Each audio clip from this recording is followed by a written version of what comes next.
Halina kayo kailian, kakabsat, at tayo ay magluto ng dinengdeng ng Ilocano. Ayan po, tignan nyo naman, napakasarap po niyan. Hindi ko lang po alam kung yung iba ay kumakain nito, pero subukan ninyo po, masarap po. Bale, yung mushroom po ay binili lang po namin sa supermarket. Tapos hiniwa namin pahaba yung ampalaya at sitaw. Ayan po. Pagkatapos, yan po yung tinatawag namin na saluyot. Ayan. Dahon po siya. At syempre, hindi mawawala ang ating bagoong at ang ating piniritong galunggong. Yan po ang magpapasarap sa ating dinengdeng.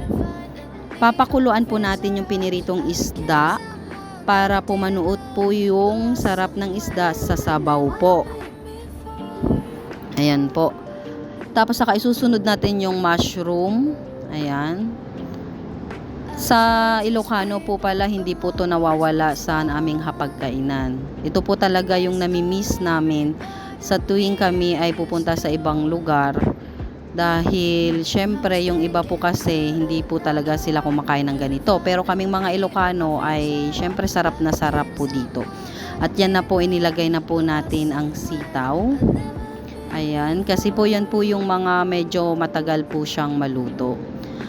Tapos mga ilang minuto lamang po ay isusunod na po natin yung ampalaya po. Ayan po. Paalala lang po ha, huwag nyo pong halu-haluin kapag nilagay nyo na yung ampalaya at huwag nyo pong tatakpan ang inyong kaldero or kaserola para po hindi masyadong mapait po yung sabaw ninyo. Yan po ang sikreto para hindi po mapait po yung ampalaya. Ayan. Hayaan nyo lang po siyang ganyan kasi maluluto din po yan. At pagkatapos nyan ay pag na medyo nakita nyo ng medyo luto na siya, isunod nyo na po yung dahon ng saluyot po.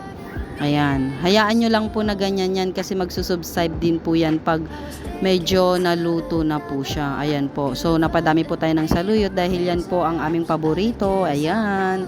Masustansya po yan. Ayan. Magiging ganyan siya. Saka nyo na po ilalagay yung ating piniritong galunggong. Ayan na po. At dahil dyan, natatapos na po ang ating pagluluto. At masarap na po siyang ihain habang mainit pa. Ayan na po, kain na po tayo kailian, kakabsat. Ito na po ang ating dinengdeng. Hanggang dito na lamang. Maraming salamat guys. Have a good day everyone.